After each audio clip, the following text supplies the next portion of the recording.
Hey guys, in today's video I'm going to be painting in a traditional sketch I did digitally. This is actually another painting of my character Lonan. I already have another speed paint of him up, so I'll link that right now if you want to check it out.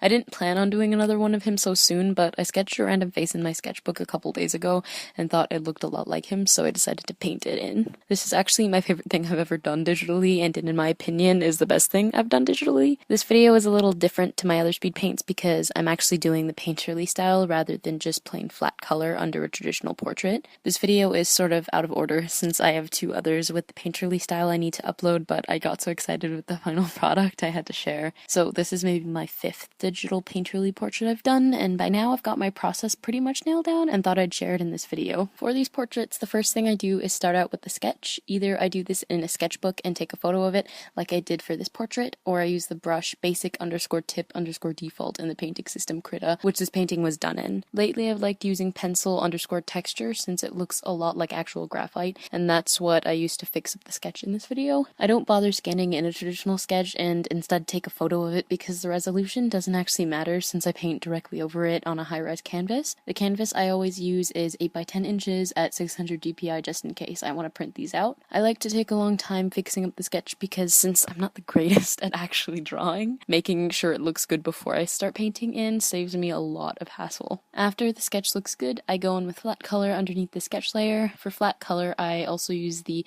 basic_tip_default brush, but I actually prefer using an inking brush since it's super precise. The brush I use for flat colors is called ink_brush. That probably is not the way to use it, but I just like it for this purpose for some reason. I actually do my flats in color and then change them to black and white so I can get the correct values. You probably don't have to do this if you're experienced and confident in values, but since I'm just starting out in art and in digital, I started drawing last year and started digital in the spring. I like it this way, so I don't mess up any of the values. You'll notice I do that in the beginning of the painting. After I'm done with the flat values, I use the bristles_hairy brush to add in basic shadows and highlights. I know a lot of people like using a softer brush for adding in values, but for some reason I just like using this brush, so that's what I do. After initial values are painted in, I usually do this on a separate layer. I merge the shadows and highlight layer with the sketch and flat colors. I'm notorious for never merging layers in graphic design and with photo editing, but for some reason in digital art and the painterly style, I can't work with more than 3 or 4 layers at a time, and I always merge them. For the actual painterly technique, it took a lot of practice to get the hang of. I start with the nose since painting and drawing noses is my favorite, and then usually move on to the eyes. I just press the control key, the color picker often, and press lightly on my tablet. I blend mostly in strokes and not in circles. I know a lot of people like doing circular motions, but for some reason I just prefer doing strokes a little bit better. I actually lost a lot of footage for the speed paint, unfortunately. I lost footage of painting in the eye. My sister actually helped me with this and lost footage of coloring in a majority of the portrait at the end. While I'm blending in black and white, I often mirror it to make sure nothing is off and adjust when necessary. That's basically how I paint everything in. It takes a while, but it's fun when it works out. My process for coloring in grayscale portraits is simple, though since the footage was cut, I'll just explain it now. I just make a new layer in Photoshop as I don't like adding color in Krita. I'm a Photoshop fiend, and set the layer to color mode. Sometimes I'll set it to soft light or overlay. Then I pick a color and paint over it and toggle with saturation and color balance when necessary. I actually have a lot of trouble picking out skin tones, so I just used a picture of Dylan Minette. I also referenced him for Lonan's ears since Dylan is my reference for Lonan. I talk a lot about Dylan in my other Lonan speed paint, which again is linked down below and also in the cards, so you'll see that really quickly in the video. To make the picture look less gray or flat in the final product, I edit the photo, which I didn't show here. It's actually pretty easy to do this because I do edit photos since I do like some photography. I'm kind of a noob though, so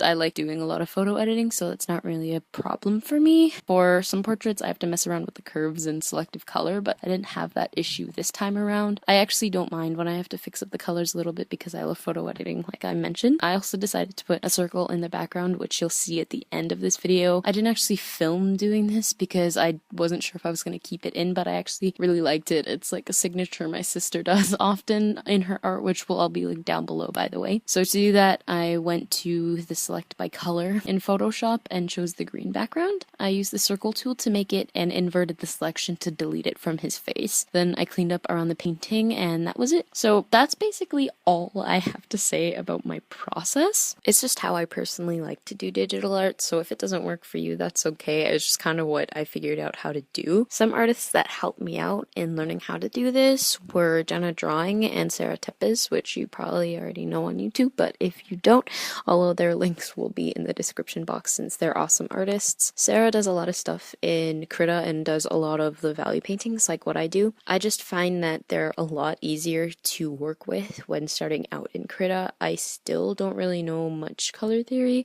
I was in like this really fancy art class in high school, even though I wasn't like that great at art. My sister's really good at art, but I don't know how I was in that class, but anyway, I don't really know much color theory, so it's kind of hard for me to just jump the boat and go straight into shading with colors in Krita. So I find that doing the value paintings is so much easier. I know a lot of people have issues with them, but I just really like the value paintings. I also just like how things look in black and white. So if the value paintings don't work for you, I would just suggest going straight in with color and just playing around with different tones and stuff. But I like to eventually learn how to blend and paint in with actual colors because it's very important to like learn environmental lighting and stuff. So technically I would like to try to learn that eventually. Improving in digital art, I can talk a bit about that because I think I've really improved since I started. I only did flat color in Photoshop underneath some of my more realistic portraits that I did with pencil, which are all on my channel if you want to check those out. But I didn't really try any of the painterly techniques, and I really only tried in Krita after I figured out how to get rid of the lag. So I really like Krita for painting. I really don't think Photoshop and Photoshop default brushes are great for painting. If you can paint with Photoshop default brushes, you're like a wizard and I would look up to you. But like I couldn't do it with their brushes, so I prefer Krita's brushes a lot. And I really love the bristles _ hairy brush. I could just do all of my art with that one brush and like have no problem. It's one of my favorite brushes. So in terms of improvement, how I did that was just practice. I found that for the painterly style, I didn't like doing them on my own drawings because I found that my drawings were kind of ugly. So I would ask my sister to draw something for me because she's more experienced in art. She's been doing art for a long time now, whereas I've only been doing art for around a year. So I would just ask her for something and she would just draw like a sketch really quick and Krita for me with the pencil brush. And that's basically what I would use to practice. A lot of my videos that I'll be uploading later on, like my Emily Speedpaint and my Delilah Speedpaint, will also have her sketches in them. So yeah, I just like to practice on her sketches themselves. Like if you don't know an artist that can do that for you, or you could find free coloring pages on Google. If you use like the right tool features to find, you could use it as like a stock image. If you could find those on Google, you could also use those. But I found that painting in pictures that actually weren't my own helped me just hone in on the blending aspect and on the painterly technique, because then I wasn't like, oh my god, this sketch is so ugly. I'm not that great at drawing. I think I'm getting a little bit better. I'm much better at doing realistic than I am at stylistic, which is I think pretty common if you are just starting out in art. I don't know, for some reason it's just so much easier for me to copy things in realism, so I prefer doing those. I'm still honing in on my style. This drawing is pretty accurate to my style, but I'm really happy that the sketch turned out well. So if you are starting out in digital art and you're getting kind of frustrated because it's not really going the way you want it and nothing is really turning out well, I would just suggest painting in a picture that isn't your own. So get someone else to draw it for you or find something that's like a stock image. Don't use like actual artists' work and that's not a good idea. I would just take like a stock image of something or get somebody else to do it. That's basically what I did. If you know an artist that's your family or friend and they wouldn't mind sketching something out for you in like 2 minutes, then that's just the way I did it. And I find that it's super helpful to learn how to blend. My first successful painting technique was actually done on one of my sister's sketches. So that's my big tip. If you can't find an artist, again, you could try with the stock image thing, but I would definitely not steal any sort of artist's work. That's not cool at all. So if you're gonna do that, just make sure like you have the rights to that content. I also really recommend using lots of reference. I actually didn't use a reference at all in this sketch. It wasn't supposed to look anything like Lonan. It actually wasn't Lonan. I wasn't drawing it with the intention of it being Lonan, but it just looked like him. So I decided to paint it in. So I know it looks a lot like Dylan Minnette, but I wasn't actually using Dylan references for this. I just did it off the top of my head in like 5 minutes or something. It was a really quick sketch, and I did it a couple days ago. I didn't really focus too much on it. I wasn't really thinking much. I was just trying to draw something just so I could practice traditional a little bit, and that's what I got. So I would really recommend using references. Just because I didn't use one in this video doesn't mean I didn't refer as I was going along. Like I said, I made sure to check out Dylan's ears to make sure that Lonan's were like okay, because I thought they were kind of weird looking, and like just to make sure all the faces are in proportion. And if you are just starting out in art, I know it seems scary, but I would highly recommend starting out with realism. Realism teaches you a lot of things, and it teaches you how to proportion a face, and if you're doing portraits, that's super important. So if you've never done a realistic portrait, I would highly urge you to do a realistic portrait, especially if you do digital art, because it really helped me. And I was always one of those people who was like, I could never draw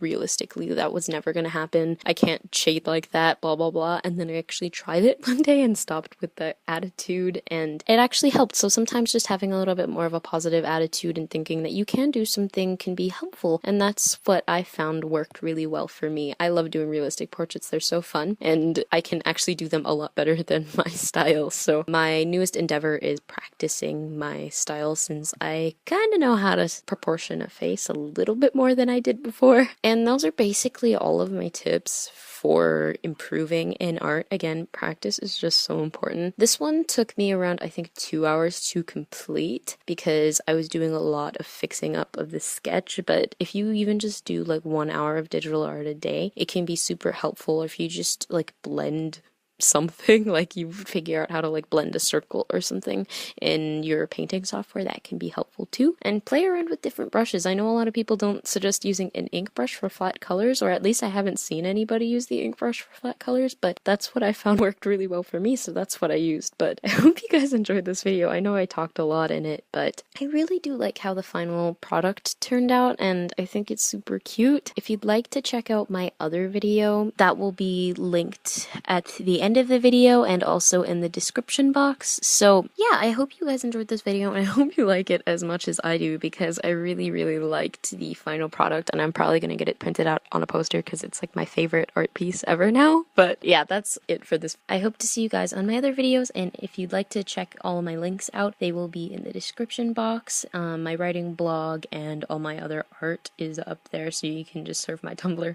If you have any questions, you can also send me an ask to my Tumblr box. So yeah, that's it for this video. Thank you so much for watching. All of my gear and links are in the description box, so I'll see you guys in the next one. Bye!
To find your sister, she ran